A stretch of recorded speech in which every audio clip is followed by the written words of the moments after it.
Vitaminas Contables con el profe Joe Pérez, consultor financiero. Esta pregunta se la hace Rubén Darío García. Dice, profe, en las rentas no laborales, ¿cuál es el límite de deducción por costos y gastos? Costos y gastos. Y ahí de pronto, Dani, le diría que de pronto complementara con ese artículo 336 raya 1, que es el que está generando esa, de pronto, en algunos casos, confusión, ¿no?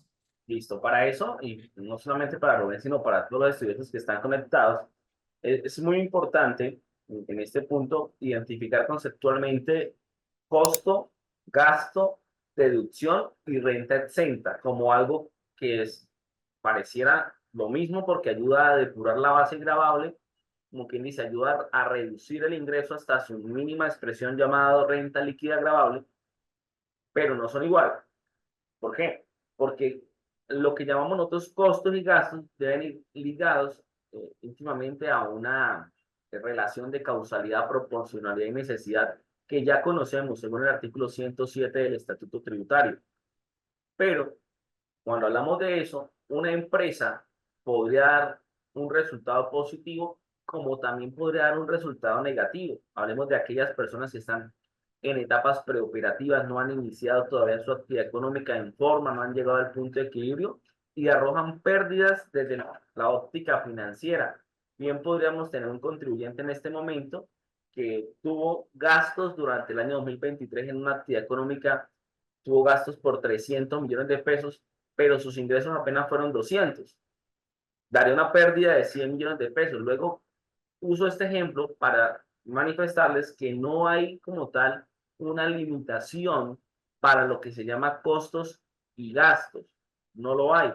Lo importante es que a la luz de lo que ya conocemos como costo, gasto procedente, se ve. Entonces, ¿cuál es la recomendación?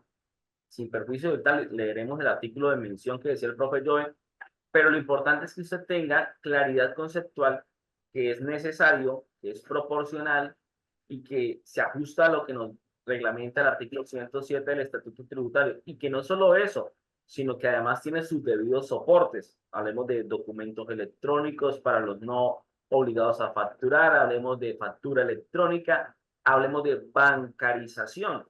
Entonces, si se cumplen todos estos, digamos, protocolos de procedencia fiscal, el costo y el gasto no tiene un límite en relación como tal a la renta que se esté manejando. Entonces, importante que lo que dice el artículo que mencionaba el profe Joel, eso es una estimación de costos y gastos para la cédula general del impuesto sobre la renta en personas naturales residentes. Dice, para efectos del artículo 336 del Estatuto Tributario, la DIAN podrá estimar toques indicativos de costos y gastos deducibles para las rentas de trabajo en las cuales procedan costos y gastos deducibles. Dice también, estos se estiman en un 60% de los ingresos brutos. No es necesariamente, es importante entenderlo, es un tema indicativo y de hecho, cuando usted va a diligenciar la declaración, se encuentra que usted debe marcar si usted ha superado ese tope del 60%. Entonces ya es muy importante marcarlo para identificar, pero como tal que haya una limitación, no.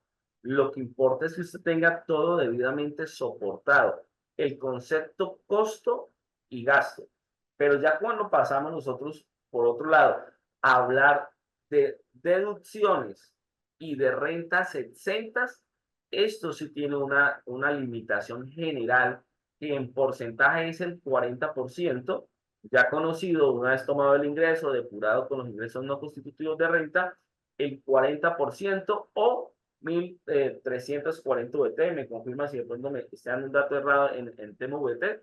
Estoy hablando del artículo 336. Entonces, esa es una limitación, pero para las deducciones y para las rentas exentas, los costos y los gastos no tienen una limitación porcentual. Dani, mire, y hay algo importante a resaltar. Mire lo que dice el 336 raya 1. Sí. Para efectos del 336, la DIAN podrá estimar costos indicativos para las rentas de trabajo. Ojo, que no aplica para todas. Para las rentas de trabajo en las cuales procedan costos y gastos deducibles. Entonces, recuerde que tenemos dos rentas de trabajo. Una renta de trabajo normales, digamos, el empleado, el de honorarios, pero hay otra renta de trabajo que no provengan de una relación laboral y que tienen costos.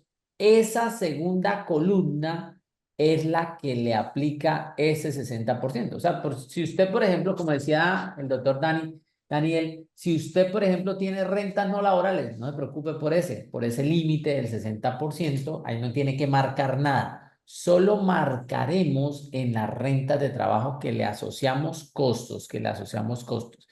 Y algo importante, Dani, de pronto para aclararle a todos los que están ahí, que nosotros vamos a tratar digamos, de contestar la pregunta de acuerdo a la información que nos dieron, pero pues no es una asesoría, no es de pronto una consultoría, ni nos, digamos, desarrolla obligaciones legales de nuestra parte, ni de Joe, ni de Dani, ni de Praxis, sino que nosotros queremos que las personas tengan una luz, de pronto con ese artículo, con ese parágrafo, usted va y profundiza, toma su decisión, pero a veces es complicado de pronto porque la información es básica. Por ejemplo, cuando nosotros vamos a hacer una consultoría con Dani, nosotros, bueno, muéstrenme, por ejemplo, un tema de residencia, bueno, muéstrenme los pasaportes, muéstrenme cuántos activos tiene allá, muéstrenme la declaración allá en Estados Unidos, muéstrenme X, Y. Entonces, de pronto para hacer ese contexto, no sé si me hago entender, Sí, porque a claro. veces, sí, a veces el tema es muy importante dejarlo claro.